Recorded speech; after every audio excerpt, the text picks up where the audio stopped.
para a glória do Senhor. Então abra sua Bíblia no livro de Marcos, capítulo 8, versículo 14. Marcos 8, 14. A palavra diz, vamos lá estudar sobre: para o fracasso e a cegueira espiritual, receba Jesus, que cura sem igual.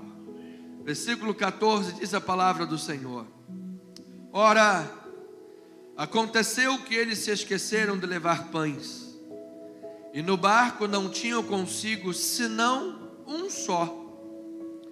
Preveniu-os Jesus, dizendo: vede, guardai-vos do fermento dos fariseus e do fermento de Herodes. E eles discorriam entre si: é que não temos pão.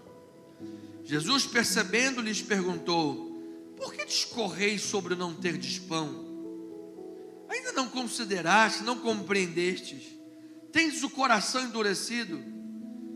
Tipo assim, Jesus está falando de uma coisa, sabe? Já viu aquela música de João e Maria? Maria está falando sobre física, sobre... E o João está lá falando sobre as aulinhas do cursinho de inglês. Jesus está falando sobre o fermento dos fariseus. E os discípulos vêm falar: só tem um pão. E aí eles têm coração endurecido, tendo olhos e não vedes, tendo ouvidos não ouvis. Não vos lembrais de quando partiu os 5 pães para 5.000? Quantos cestos cheios de pedaços recolheste? Responderam eles: 12. Olha como Jesus faz diferença, que foram 2 milagres distintos. E quando parti 7 pães para os 4.000, quantos cestos cheios de pedaços recolheste? Responderam: 7. Ao que lhes disse Jesus: não compreendeis ainda? Nós vamos nos aprofundar. Versículo 22. Então chegaram a Betsaida e lhe trouxeram um cego, rogando-lhe que tocasse. Jesus, tomando o cego pela mão, levou-o para fora da aldeia, aplicando-lhe saliva nos olhos, impondo-lhes as mãos, perguntou-lhe: vês alguma coisa? Este, recuperando a vista, respondeu: vejo os homens, porque como árvores os vejo andando. Ou seja, não estavam enxergando muito bem. Então novamente lhes pôs as mãos nos olhos, lhes passando a ver claramente, ficou restabelecido, e tudo distinguia de modo perfeito. Amado, que você veja tudo de modo perfeito a partir de hoje, em nome de Jesus. Vamos orar a Deus. Pai amado e eterno, a tua palavra é maravilhosa, a tua palavra é verdadeira, ela é afiada, ela corta junto as medulas, alma, espírito, coração e mente. Ela nos torna aptos para discernir o bem e o mal. Ela nos torna aptos, aguçados de ouvidos, para ouvirmos a tua voz e não endurecermos os nossos corações.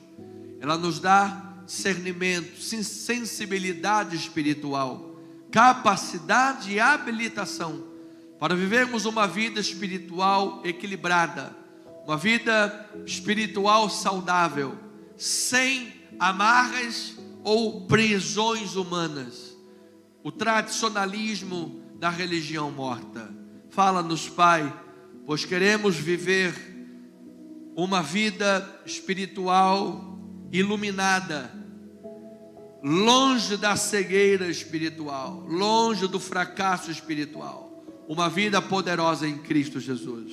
Assim nós oramos pelo nosso ministério e pela igreja no Brasil, em o nome de Jesus Cristo.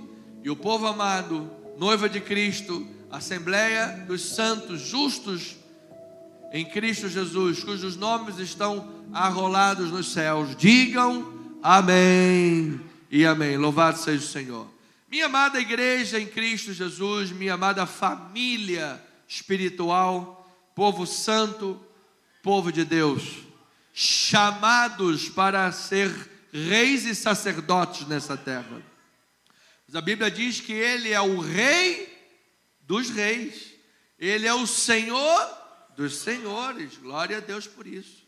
Então, como igreja chamada Vamos dar ouvidos à voz do Senhor. Você que não pôde vir à igreja, está em casa, máxima atenção nesta hora. Em casa é mais difícil, tem muita coisa para roubar a atenção. Mas vamos ouvir a voz de Deus em nome do Senhor. Nas duas vezes em que o Senhor Jesus, nosso mestre, nosso amigo, nosso modelo, nossa rocha, Jesus andou nessa terra, amados. Louvado seja o Senhor. Eu já tive a oportunidade de pisar num chãozinho onde ele pisou, lá em Magdala, uma sinagoga que tem um chão subterrâneo, o mesmo chão da sinagoga de 2000 anos atrás. E a Bíblia diz que Jesus foi em todas as sinagogas ao redor do mar da Galileia. Louvado seja o Senhor Jesus. Que privilégio. Inclusive no túmulo de Jesus. Então, nas duas vezes em que o Senhor Jesus multiplicou pães e peixes, nestas duas, nós devemos considerar que Ele o fez diante da necessidade do povo. Jesus, quando esteve diante da necessidade das pessoas, em dois eventos diferentes, Ele disse: eu tenho compaixão desse povo. Na primeira multiplicação ele disse: porque são ovelhas como que não tem pastor. Na primeira multiplicação Jesus viu a necessidade espiritual, pessoas desgarradas, ovelhas desgarradas, ovelhas sem um rebanho, perdidas, sem direção. E Jesus disse: eu tenho misericórdia desse povo, eu tenho compaixão dessa gente. E ali quem falava era o pastor dos pastores.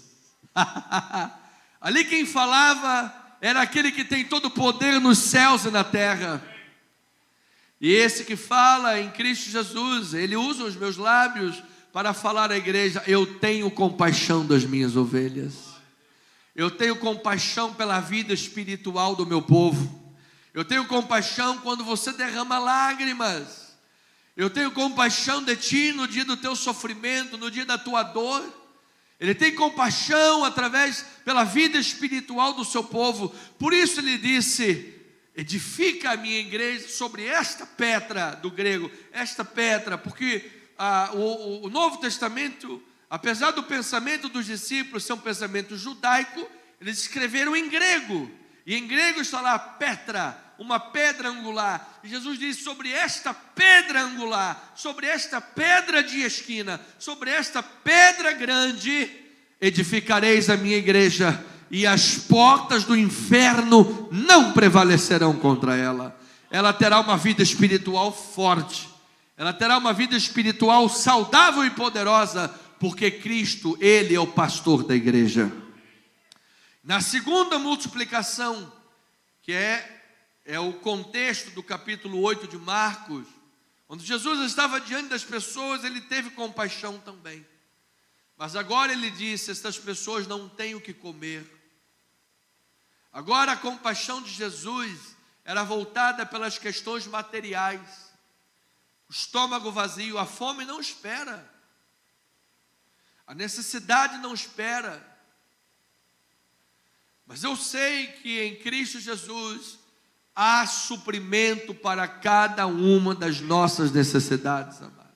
Eu declaro em nome de Jesus que você possa ver durante esse ano, amado, tuas contas pagas. Diga: eu recebo esta palavra.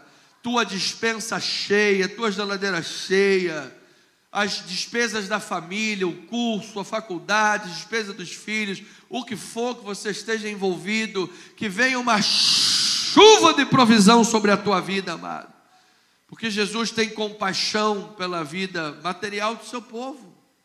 Em nome de Jesus, que você possa ter provisão financeira para você estudar com mais tranquilidade, para você ir para o seu local de trabalho com mais tranquilidade, para você poder ir tomar aquela casquinha de R$ 2,50 do McDonald's, aquela mista de chocolate com baunilha, mas tomar isso com as contas pagas, em nome de Jesus, amado. Eu creio Eu creio nesta provisão que o Senhor tem para nós. Então ele via necessidade e ele tinha compaixão.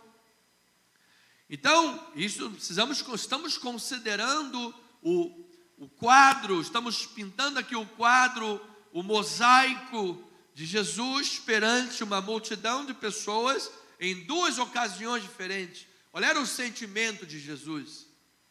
Quando nós estamos aqui diante de Jesus, qual é o sentimento no coração do Pai? Nós precisamos de saber. Nós não estamos aqui órfãos. Orfandade é falta de pão.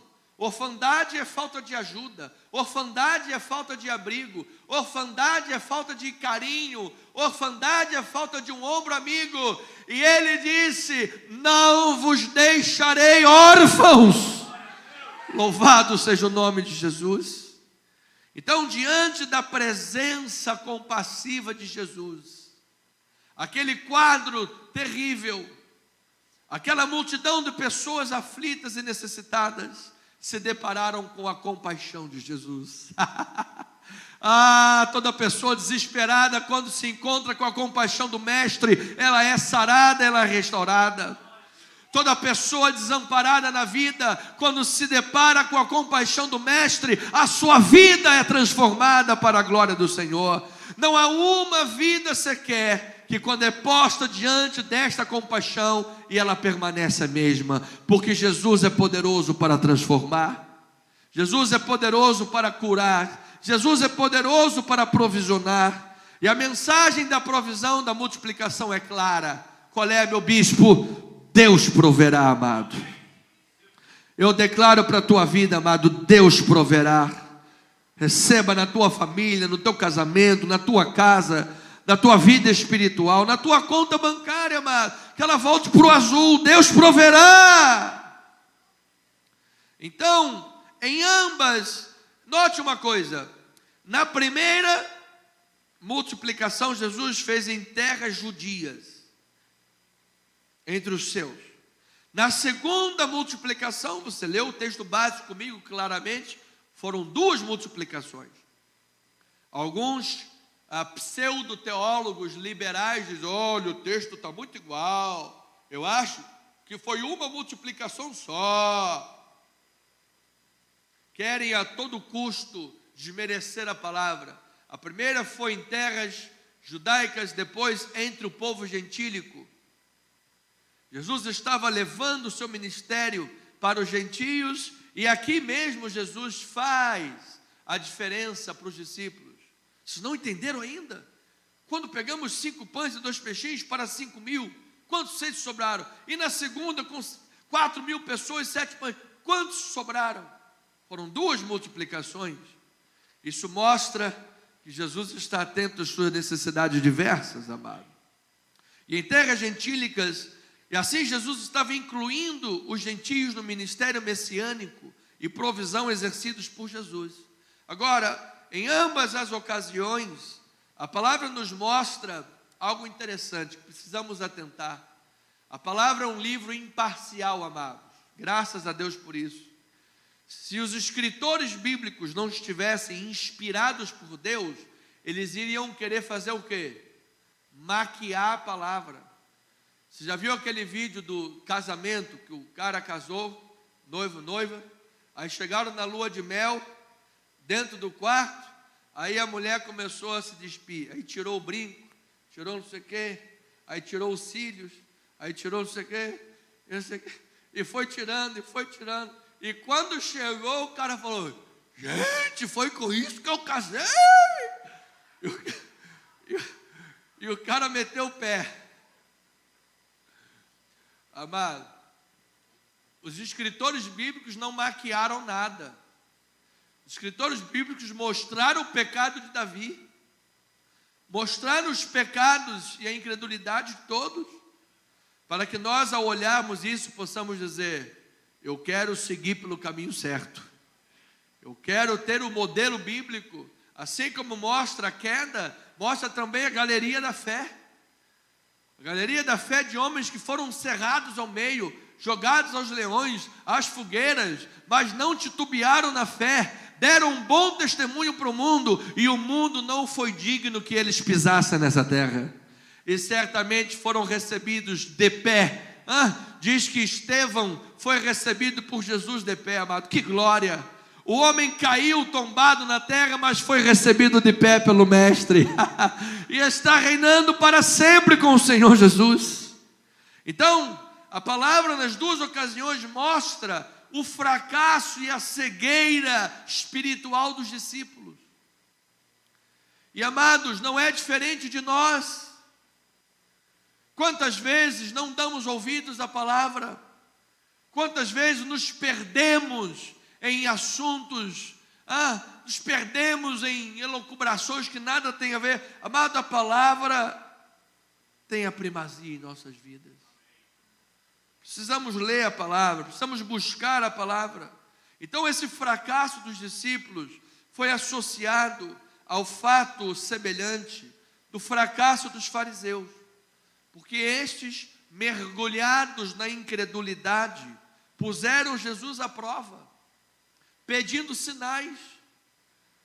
Você sabe o que é diferente uma pessoa, às vezes ainda menina, espiritual, aquela coisa toda, Senhor, eu gostaria de ver assim, assim, de uma pessoa incrédula, eu só acredito se houver o milagre, eu só acredito se... E aqueles fariseus incrédulos estavam exigindo de Jesus um sinal, e os discípulos foram postos em semelhança a esse fracasso espiritual. Amados, quantos de nós andamos no meio das igrejas, andamos no meio das denominações e estamos fracassando espiritualmente? Estamos fracassando na confiança, estamos fracassando na vida de oração, estamos fracassando, Senhor, em nome de Jesus, ouça a voz de Deus, porque Deus tem coisas grandes para a tua vida nesta hora. E eu sei, meus amados irmãos, que em nome de Jesus, haverá uma grande vitória de Deus na tua vida espiritual. Diga, eu recebo esta palavra. Então, o evangelista Marcos salienta que a provisão de Deus é generosa para o seu povo. É generosa. Você sabia que Deus é generoso? Então diga, Deus é generoso. Diga para o seu irmão, Deus é generoso, meu irmão. Deus é generoso. Olha, Ele é tão generoso que Ele nos suporta, amado. Porque às vezes nós somos chato para chuchu. É ou não é? Às vezes não aguenta nem olhar no espelho. Não quero nem te olhar no espelho. Mas Jesus é generoso, amado. Não é não, Eliardo? Eliardo que eu digo. Não, Eliardo é gente boa. Nunca foi preso à toa, né, meu amado? Louvado seja Deus. Então, Jesus é generoso, amado. Deus é generoso. E eu quero declarar essa generosidade de Deus abundante nas tuas áreas de vida, amado. Que a tua alma próspera, traga prosperidade para os teus caminhos, porque Deus é generoso. Mas ela mostra também, o evangelista salienta, a necessidade dos seguidores de Jesus confiarem plenamente nos cuidados dele. A pergunta é, nós sabemos que Deus é generoso, mas nós confiamos na ação de Deus? Nós confiamos que Deus irá suprir? Nós confiamos que Deus vai operar? Nós confiamos no controle de Deus? Ou nós somos como a nossa tia coruja, do chaveiro da coruja, que a gente, já viu a tia coruja, a mãe coruja, que entrega o filhinho de 6 meses para o filho adolescente cuidar, mas a preocupação é tão grande que de todo em todo minuto ela vem ver se o irmãozinho adolescente está cuidando direito. Entregou, mas não confia. Entregou, mas está ali a todo momento vigiando. A mãe para o adolescente a gente entende, mas será que não temos feito o mesmo com Deus? A gente entrega o bebê nas mãos de Deus, mas está toda hora, Senhor, dá uma ninada aí, o neném está já babando ali, dá uma ninada, faz diferente, não está errado, é desse jeito.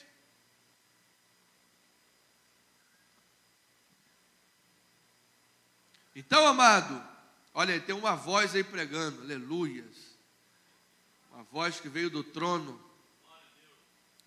Então, amados, nós precisamos de confiar plenamente. A incredulidade é pecado. Diga, a incredulidade é pecado. A incredulidade desconsidera a ação de Deus. A incredulidade desconsidera a vontade de Deus. Se Deus disse, vamos para o outro lado, vamos. Se Ele disse, vamos alimentar a multidão, vamos alimentar. A incredulidade resulta em desobediência e leva pessoas para longe de Deus. Veja em Marcos 8, versículo 1 diz: naqueles dias, quando outra vez se reuniu grande multidão, e não tendo eles o que comer, chamou Jesus os discípulos e lhes disse: amado, não tinha o povo que comer, Jesus chamou quem? Os discípulos. Ele não ligou para o mercado. Vamos ligar para o Bom Marché, vamos aqui, entrega aqui as compras. Ele não fez isso. Ele ligou para os discípulos. Aí o discípulo poderia perguntar: mas eu tenho cara de açougueiro, eu tenho cara de padeiro. Mas é você que Deus quer usar, mano. E aí diz: tenho compaixão desta gente, graças a Deus, porque há 3 dias que permanecem comigo e não tenho o que comer.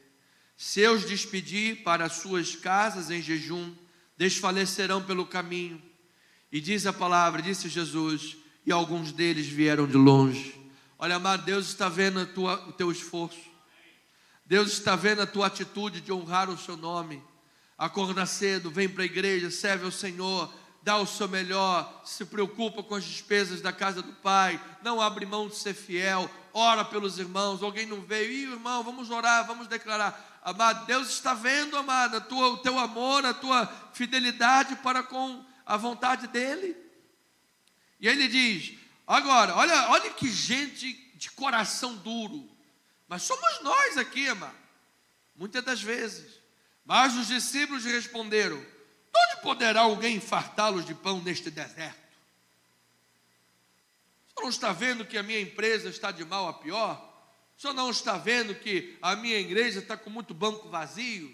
O senhor não está vendo que meu casamento está quase acabando? O senhor não está vendo que não tem provisão? O Brasil, o país, o mundo está numa, como dizem lá os pregadores do caos, está uma despiora. Amado, Deus está vendo isso tudo. Mas se Ele disse, vamos alimentar, Ele vai providenciar. Ele vai providenciar. E Ele disse lá, e Jesus lhes perguntou, quantos pães tendes? Responderam eles, 7. Ordenou ao povo que se sentasse no chão, e tomando 7 pães, partiu-os, após ter dado graças, e os deu aos seus discípulos para que estes os distribuíssem, repartindo entre o povo. Tinham também alguns peixinhos. Foi o primeiro McFish da história. McDonald's aprendeu com ele. Pão com peixe. E abençoando-os, mandou que estes igualmente fossem distribuídos. Comeram e se fartaram. E dos pedaços restantes recolheram quantos? 7 cestos. Eram cerca de 4.000 homens. Então Jesus os despediu. Amado, quando Jesus, você sabe quando o barbeiro acaba de cortar, dá um tapinha no ombro, está pronto, meu querido. Quando Jesus os despediu, é porque já estavam fartos. Quando Jesus diz, está pronto, é porque, amado, o milagre já ocorreu na tua vida, amado. É porque aquela oração já tem resposta para você, mesmo antes de você ver. A questão é, você confia? Você confia que Deus pode? Você confia que Deus vai abrir aquela porta? Você confia que o Senhor vai operar? Você já viu aquele filme Indiana Jones, do cálice? Ele vai atrás do cálice de Cristo e diz que a última etapa, porque ali ele passa por vários testes. Aí ele diz, o servo de Deus, ele é penitente. O servo de Deus é penitente. O que o penitente faz? O penitente se dobra. E quando ele se dobra, passa um troço em cima e ele não morre. E ele vai. E no final tinha um abismo na frente dele. Impossível de pular. Ele diz, e agora? Aí ele lembrou que o penitente é um homem de fé.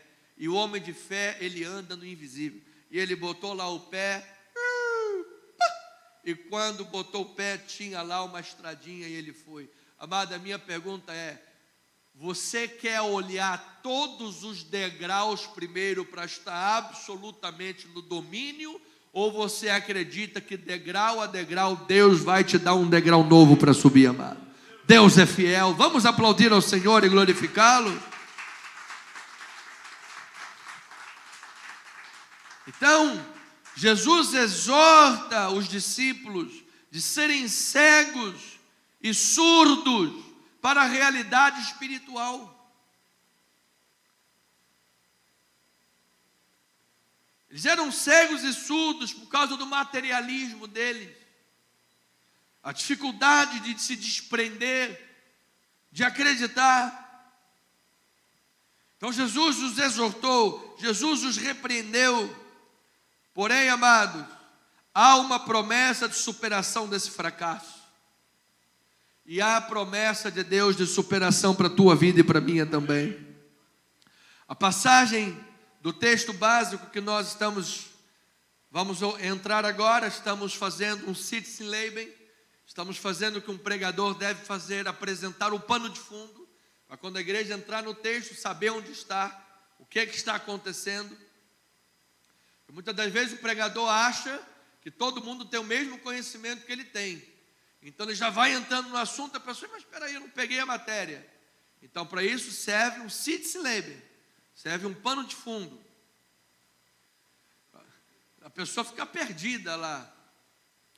Então, esta passagem do texto básico, de 14 a 26, que nós estamos lendo, ela está emoldurada por uma cura de um surdo e a cura de um cego. Se você olhar de 22 a 26, tem a cura do cego em Betsaida. E se você olhar no capítulo 7, 31 a 37, tem a cura de um surdo e de um gago. E no meio está ali os discípulos surdos e cegos. Então a palavra, o evangelista Marcos está dizendo uma coisa profunda para nós. Uma verdade profunda. Que o mesmo Jesus que podia curar fisicamente o cego, o mesmo Jesus que podia curar fisicamente o surdo, é o mesmo Jesus que pode abrir os olhos espirituais, os teus ouvidos, para ouvir a voz dele e compreender a voz do Senhor. Há uma promessa de superação para a igreja. Não se desespere, tenha esperança. A palavra diz que Cristo em vós é a esperança da glória. Jesus jamais abandonou uma ovelha. Jesus jamais deixou uma ovelha para trás. Até mesmo quando aqueles discípulos de Emaús, cegos e surdos de coração, tardios em ouvir e compreender a palavra, tomaram a rota de fuga para Emaús. Era uma rota de fuga, saído de Jerusalém. Jesus ressuscitado se colocou no caminho deles, não permitindo que o reconhecessem, porque eles primeiro precisavam de ter uma experiência com a palavra, para depois os seus olhos se abrirem. E Jesus veio discorrendo entre os escritos, os salmos, os profetas, e disse: vocês não ouviram que todos falaram que era necessário que o Filho do Homem fosse entregue e que ao terceiro dia ressuscitasse? E quando Jesus partiu o pão da comunhão, os olhos deles se abriram. Aquele que curou os cegos físicos pode curar os cegos espirituais. E diz que imediatamente aqueles homens voltaram para Jerusalém. Imediatamente eles assumiram a rédea da vida espiritual. Imediatamente eles retornaram da rota de fuga e disseram: eu tenho sonhos com o meu Deus, eu tenho esperança com o meu Deus. Sabe por quê? Porque enquanto o meu Deus vive, a esperança viverá. Enquanto o meu Deus vive, os sonhos viverão. Enquanto o meu Deus vive, a sua palavra viverá, e o meu Deus vive eternamente. Ele é o Senhor da vida. Glória a Deus. Então a emolduração, que nem o rei dos quadros faz uma igual, só Jesus pode fazer. Do texto bíblico nos mostra que ele curou surdo, cego, e ele cura também os seus discípulos amados. Então, a ideia central é que a perspectiva materialista dos discípulos gerou cegueira espiritual. Então Jesus os criticou severamente por seu coração endurecido e por sua falta de entendimento. Mas ainda assim havia esperança, pois Jesus podia curá-los, como curava físicos também doentes. Pois nesta manhã, pessoas que ouvem a palavra dizem: pastor, eu tenho sido duro com Deus, eu tenho sido duro na vida espiritual, meu coração tem estado petrificado, pedernido, eu tenho andado por caminhos ermos e escusos e estranhos à vontade de Deus, eu não tenho tido comunhão com Deus, eu não tenho estado na igreja, eu não tenho tido vida de oração. Pois eu quero declarar que há esperança para a tua vida nesta hora. Veja no versículo 22 a 25 de Marcos 8, diz que então chegaram a Betsaida, lhe trouxeram um cego, rogando-lhe que lhe tocasse. Jesus tomando o cego pela mão, olha como Jesus faz conosco, amado. Às vezes Ele nos toma pela mão, sempre, na verdade. E levou-o para fora da aldeia. Tinha muita gente fazendo muito barulho. Ele disse: vem aqui para fora, só nós dois.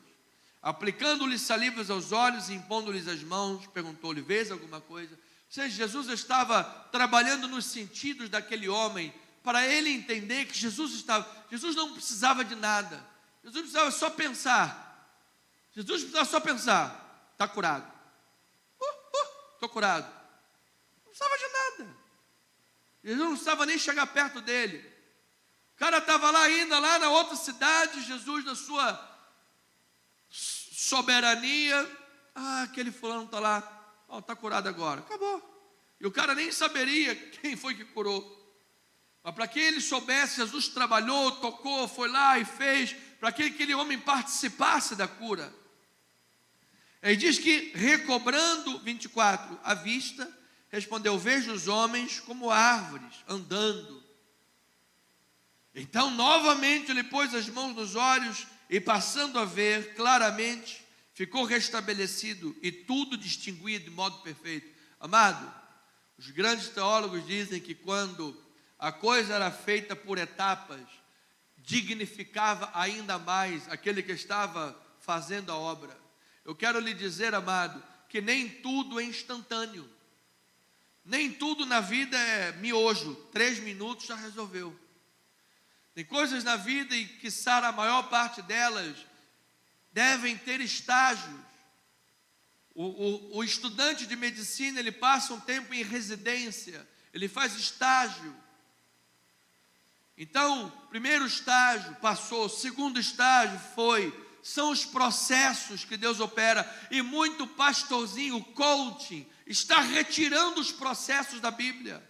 Não, você já está formado. Não, você é maior do que Jesus. Gente, que você é a mesma coisa que Jesus. Gente, que isso? A Bíblia diz que eu tenho que crescer à medida de Jesus Cristo. Aquele que andou sobre o mar, aquele que mandou a chuva parar. Então essas mensagens coach para massagear o ego dos outros, está destruindo as bases processuais que Deus estabeleceu na palavra dele. Amado, se você está sofrendo, se você está passando problemas, se você está diante de dificuldades, eu quero dizer: confia no Senhor. Deus vai te levar a um porto seguro. Deus vai te levar para um lugar maior. Deus está no controle da tua vida. Então ele curou aquele cego em 2 etapas. Você acha que faltou poder para Jesus? Você acha que Jesus tinha falta de poder? Amado, Ele é o Todo-Poderoso. Então, para superar o fracasso e a cegueira espiritual, os discípulos precisavam preservar uma mentalidade celestial. Então, no discipulado, nós precisamos nos recusar a pensar do ponto de vista materialista, o ponto de vista humano da coisa, o ponto de vista terreno. Não que Deus não se interesse Pelo contrário, é porque Ele se interessa pelas nossas necessidades terrenas, como nós vimos na segunda multiplicação. Tem compaixão por causa dessa gente que tem fome. É porque sabemos que Ele se compadece de nós, que temos que olhar pelos olhos de Deus. Deus vai suprir, receba esta palavra, amado. Que quando nós demonstramos ansiedades e preocupações demasiadas pelas questões humanas, é porque não estamos confiando nele. Aí é que entra o fracasso espiritual. Aí é que entra Marta, agitada, e Maria está lá aos pés do Senhor. Então, uma das distinções fundamentais entre cristãos e não cristãos, o que é? A mentalidade.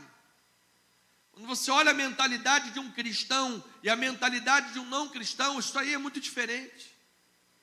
Por isso Paulo disse: rogo-vos, irmãos, pelas misericórdias de Deus, que apresenteis o vosso corpo por sacrifício vivo e agradável. Não vos conformeis com este século, mas transformai-vos pela renovação da vossa mente. E então você vai experimentar, olha lá, renovou a vida espiritual, agora você vai experimentar a boa, a agradável e a perfeita vontade de Deus. Amado, psicossomaticamente eu declaro tua mente e teu corpo sarados pelas chagas de Cristo. Que a paz que excede todo entendimento guarde o teu coração, guarde a tua alma, guarde a tua vida. Por isso Jesus disse: eu te deixo a minha paz. A paz de Cristo, amado, guardando a tua vida, eu recebo esta palavra. Veja, por exemplo, em Marcos 8,33, está aí nesse espectro maior, versículo 33 de Marcos 8, ele diz: Jesus, porém, voltou-se e, fitando seus discípulos, repreendeu a Pedro e disse: arreda, Satanás, porque não cogita das coisas de Deus, mas cogitas o quê? Das coisas dos homens. Então Pedro estava lá agarrado a uma mentalidade terrenal, a uma sabedoria terrenal, que Tiago disse que é demoníaca, e Jesus disse: arreda, Satanás. Satanás está influenciando a tua mente, Satanás está gerando fortaleza nos teus pensamentos, arreda. Depois em Colossenses capítulo 3, versículos de 1 a 4, veja aqui no telão: portanto, se fostes ressuscitados juntamente com Cristo, quem foi ressuscitado com Cristo aqui, digam amém, glória a Deus. Ele diz: buscai as coisas lá do alto, onde Cristo vive, assentado à direita de Deus. Pensai nas coisas lá do alto, não nas que são aqui da terra, porque morrestes, e a vossa vida está oculta juntamente com Cristo em Deus. Versículo 4: quando Cristo, que é a nossa vida, se manifestar, então vós também sereis manifestados com Ele em glória. Que coisa tremenda, amado, que coisa espetacular. Amado, se você renova a tua vida espiritual, você terá grandes experiências com Deus. Se você renova a tua mente em Cristo Jesus, você ouvirá a voz de Deus com clareza, você verá Deus agindo na tua vida. Quantas pessoas, amado, tem carro, tem casa, tem chuveiro quente, tem colchão bom, tem tudo bom e não consegue ver a beleza das coisas? Reclama de tudo, acorda e reclama, está tudo sempre ruim, está tudo sempre com problema, está tudo sempre na despiora, o mundo todo está lá caindo. O Brasil, graças a Deus, teve a menor taxa de desemprego, amado, caímos para 11 milhões, e eu declaro que vai cair ainda mais. O PIB cresceu, o Brasil está indo, amado, com tudo que está acontecendo no mundo inteiro. Tem lugares na Europa que não tem papel higiênico, não tem pasta de dente. Amado, eu declaro em nome de Jesus, nosso país cheio da glória de Deus, mentes poderosas, corações poderosos. Então em Marcos, a mentalidade do discipulado é definida por, primeiro, pensar com o filtro do reino de Deus e a sua justiça, onde o cerne do pensamento é ocupado pelas coisas de Deus. Isso é discipulado. É quando o teu pensamento tem o filtro do reino. Você olha as coisas com o filtro da palavra. Você olha os acontecimentos do mundo com o filtro da palavra. As notícias com o filtro da palavra. E você sabe que Deus está no controle da história. Discipulado em Marcos é conhecer a Deus, a Jesus, de forma relacional, onde a proximidade de Jesus é caracterizada pela comunhão e oração. Por isso você vê diversas vezes Jesus falando, olha, saia, vamos. Ele tirou o cego do meio da aldeia, tem muita gente, venha só nós dois aqui, venha cá na intimidade. Amado, discipulado não é uma vez a cada 6 meses, você vem à igreja, ou uma vez a cada 6 meses você faz uma oração de manhã.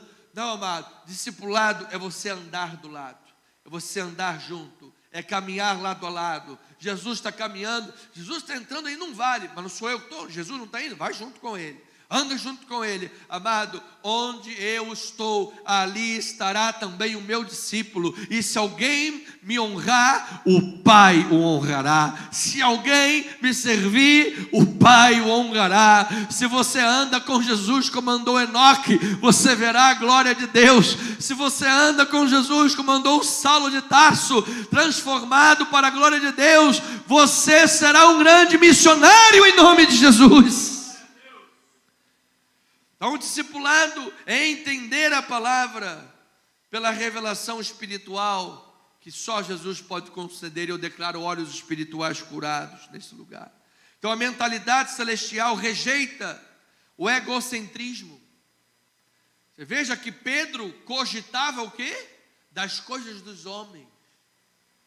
O ego, o eu, a humanidade, o culto antropocêntrico. Amado, culto não é para agradar a homens.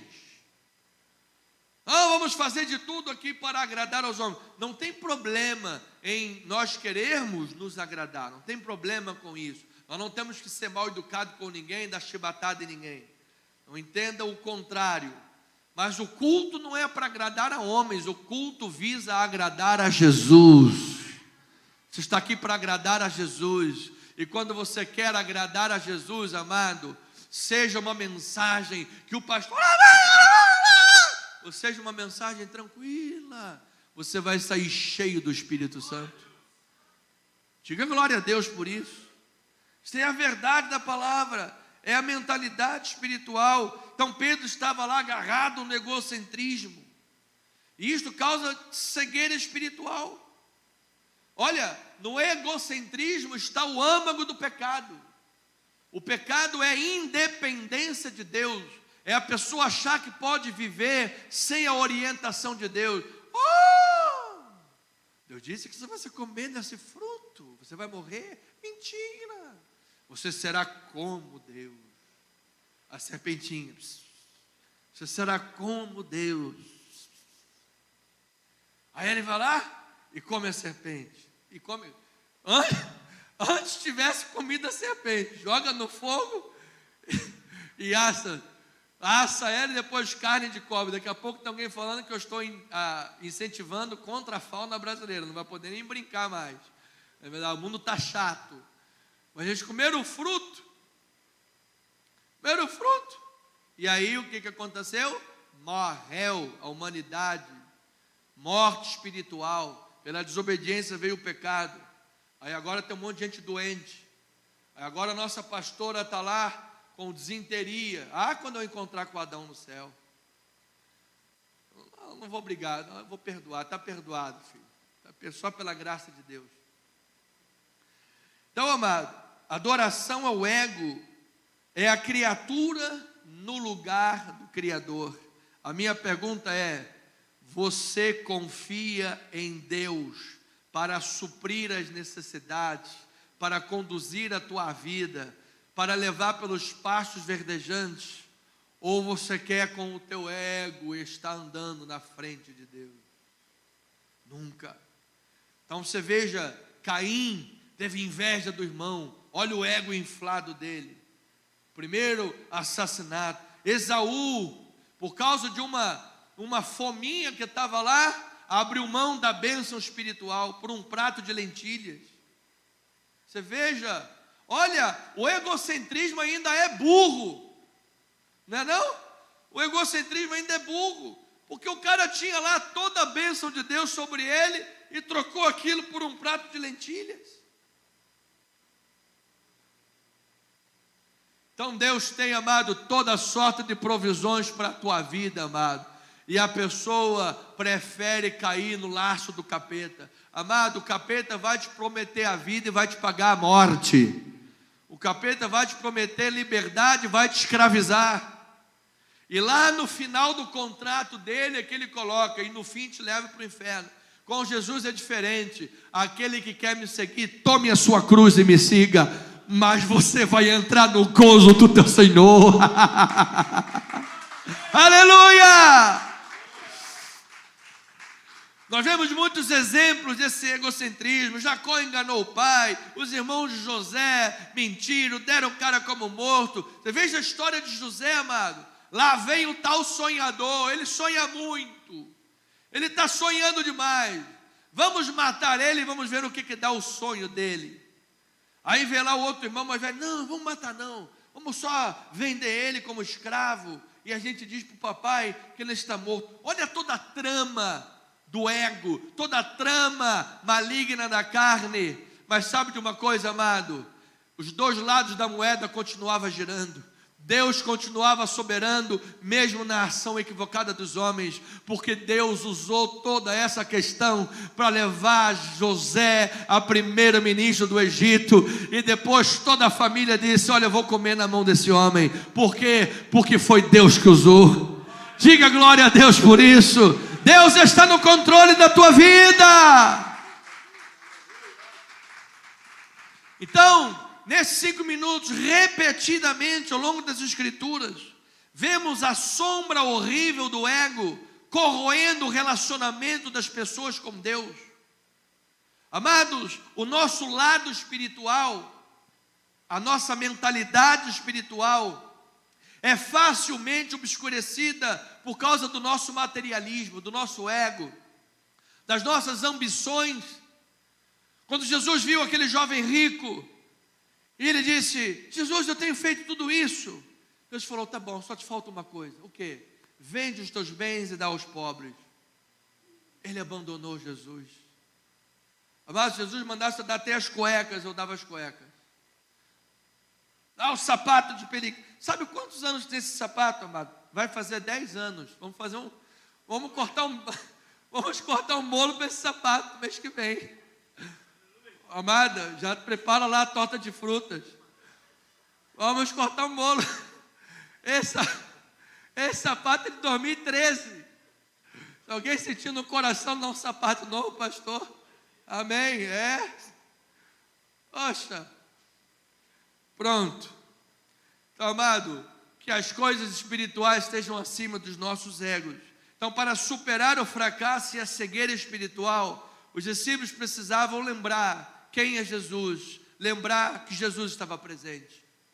A mentalidade precisava estar renovada, e agora eles precisavam lembrar quem é Jesus e lembrar que Jesus estava presente. Versículo 14 a 21 diz, ora aconteceu que se esqueceram de levar os pães, estavam muito esquecidinhos. Vão tomar um gigobiloba, né, meu amado? Poxa. E no barco não tinham consigo senão um só pão. Preveniu Jesus dizendo, vede, guardai-vos do fermento dos fariseus. Fermento de Herodes. Estão preocupados aí com pão? Isso aí não é nada. Vocês têm que se preocupar não é com isso. Eu estou aqui. Eu já não multipliquei pães, já não multipliquei peixe. Estão preocupadinhos com isso? Estão esquecidos? Se preocupem com fermento. E eles discorriam e diziam, porque não temos pão? Jesus, percebendo, lhes perguntou, por que discorreis sobre não ter pão? Ainda não consideraste, não compreendeste? Tendes coração endurecido, tendo olhos e não vedes, tendo ouvidos e não ouvis, não vos lembrais de quando partiu os 5 pães para 5.000, quantos cestos pedaços recolheste? Responderam eles, 12. E de quando partiu 7 pães para 4.000, quantos cestos de pedaços recolheste? 7. E então vocês ainda não compreendem, está exortando Jesus. Então, amados, o problema não era a dificuldade material. tiveram dificuldade material lá na primeira multiplicação, tiveram uma dificuldade material na segunda multiplicação, estavam agora em outra dificuldade, porque só tinham um pão no barco, mas isso nunca foi problema para Jesus, nunca foi problema para o Mestre, nunca foi problema para o Senhor de todas as coisas. E Jesus disse: gente, eu já fiz de tudo, vocês ainda não entenderam que esse não é o problema. Então isso mostra que os discípulos tinham um pensamento devagar e limitado para compreender o que Jesus estava dizendo. E Jesus esclarece que o fermento dos fariseus é que era o problema, e esse fermento tinha a ver com ensinamentos equivocados. Você se lembra que no capítulo anterior, ele disse: olha, teus discípulos não lavaram as mãos. Aqueles rituais de purificação da religião morta estavam diante do Deus vivo e preocupados com a religião morta. O ensinamento deles era equivocado. E por mais que Jesus fizesse sinais, eles não entendiam quem era Jesus. Jesus nunca fez milagre por fazer. Cada milagre mostrava quem era Jesus. Quem é que pode multiplicar a matéria e mexer na matéria, senão o Criador da matéria? Quem é que pode invalidar a lei da gravidade e andar sobre as águas, senão o Criador dos céus e da terra? Quem é que pode transformar água em vinho, senão aquele que fez a água? Aleluia! Só que eles não entendiam isso. Então a questão da passagem é entender quem é Jesus. Muita gente, amados, ouça esta palavra. Muita gente gosta de Jesus, mas ainda não caiu a ficha completamente de quem é Jesus. Porque Jesus disse: aquele que me ama, guarda os meus mandamentos. Jesus manifestou seus milagres, que foram uma pista, ou pistas, para a compreensão de que Ele é o Cristo esperado pelo Antigo Testamento. Toda a palavra dos profetas, todas as gloriosas manifestações de Adonai, Hashem, Adonai, Sebaot, o Senhor dos exércitos, o único Senhor, que abriu o mar vermelho, que mandou codornizes, que lançou o fogo do céu, tudo aquilo apontava para uma pessoa, Jesus Cristo. Ele era o cumprimento do Antigo Testamento, Ele era o enviado de Deus, Ele era o Filho de Deus, por isso Ele era capaz de fazer todas aquelas coisas. Ele é Emanuel,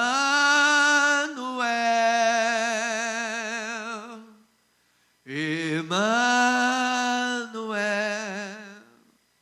Diga isto, amado. Seu nome é Emanuel.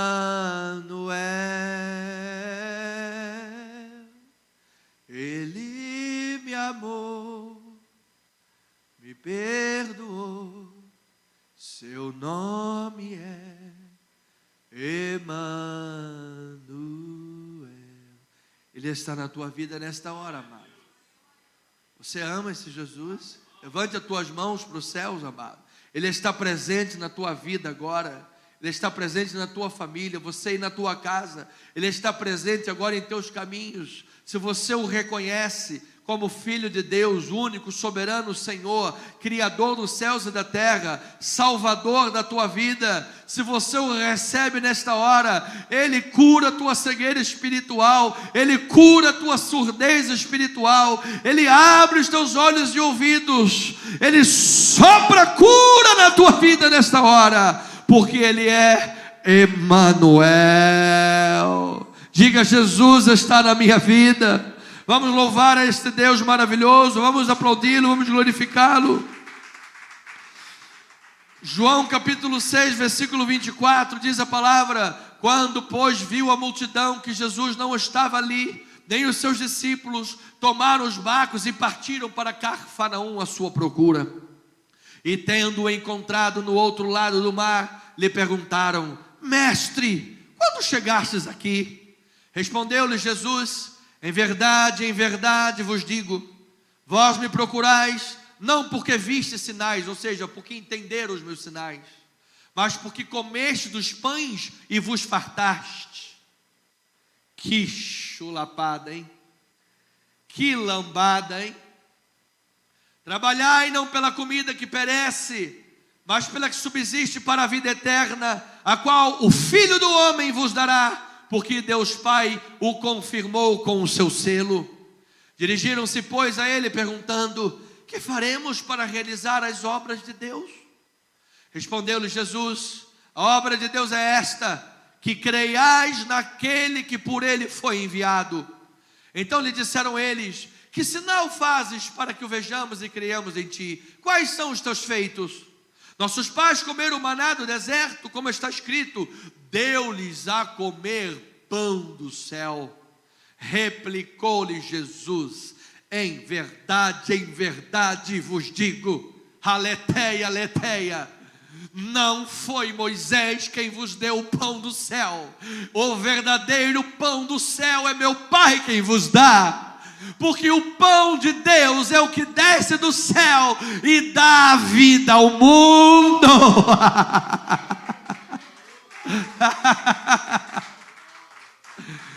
Então lhe disseram: Senhor, dá-nos sempre desse pão. Declarou-lhes, pois, Jesus: eu sou o pão da vida. O que vem a mim jamais terá fome, e o que crê em mim jamais terá sede. Porém, olha que tremenda a guerra espiritual, que tremenda é a cegueira e a guerra espiritual.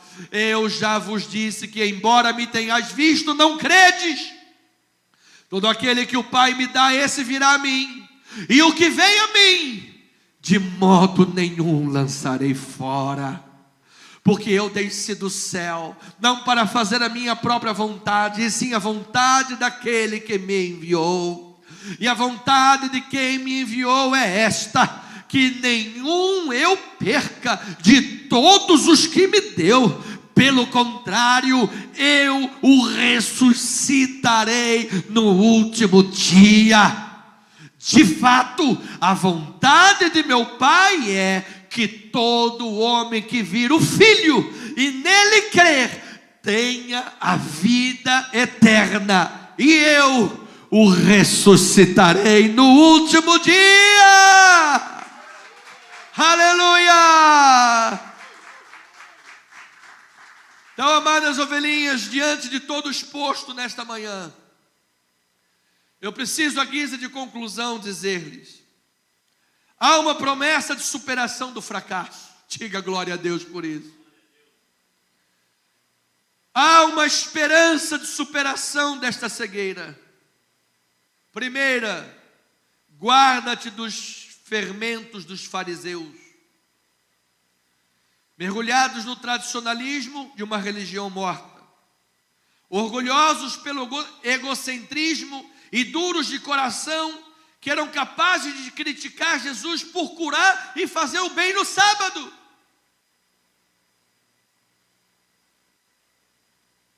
Se Jesus tocasse leprosos, guarda-te dos fermentos dos fariseus, que viam os sinais e não entendiam, porque não queriam entender. O homem natural não aceita as coisas de Deus. Deus pode ressuscitar um morto, que daqui a pouco ela vai esquecer, e depois vai voltar a criticar a obra de Deus. Guardai-vos dos fermentos. Há uma promessa de superação para o fracasso, há uma esperança de superação da cegueira. Segundo lugar, qual, meu pastor? Não vos lembrais de quando parti 5 pães para os 5.000? Amado, lembre-se de tudo que Jesus já fez na tua vida, e isso vai abençoar a tua vida no presente. O profeta Jeremias disse: trago à memória aquilo que me pode dar esperança. Lembre-se de quem é Jesus. Lembre-se de tudo que Jesus já fez. Lembre daquelas situações difíceis que você saiu delas e depois pensou, ou disse consigo: eu não sei de onde eu tirei forças. Foi Jesus. Foi Jesus que te sustentou naquela prova. Foi Jesus que te sustentou naquele perigo. Foi Jesus que te sustentou naquele momento delicado. Foi Jesus que estava lá no pé da tua cama, como a nossa amada Socorro disse, no dia da operação, que a pressão dela foi lá embaixo, ela quase partiu para o Senhor. Ela viu no pé da cama um médico de branco, que ninguém mais viu, mas era o médico do Senhor Jesus Cristo que estava lá. Aleluia! Santo é o Senhor. Lembre-se, há uma promessa de superação para o fracasso. Há esperança para a cura desta cegueira. Terceiro e último lugar, qual é, meu amado pastor? Receba Jesus. Receba Jesus na sua vida. Só Ele que tem poder para fazer cegos enxergarem. Homem nenhum pode. Pastor nenhum pode. Pastor nenhum tem poder para ressuscitar mortos espirituais. Só quem tem poder para fazê-lo chama-se o Senhor Jesus Cristo. Receba Jesus. Em Atos 16, 13 diz como ele fez com Lídia. Atos 16, versículo 13. No sábado saímos da cidade para junto do rio, onde nos pareceu haver um lugar de oração. Gente, o pessoal estava andando, procurando um lugar para orar. E assentando-nos, falamos das mulheres que para ali tinham concorrido. Versículo 14. Está indo ao contrário, filho. Certa mulher chamada Lídia, da cidade de Tiatira, vendedora de púrpura, temente a Deus, nos escutava.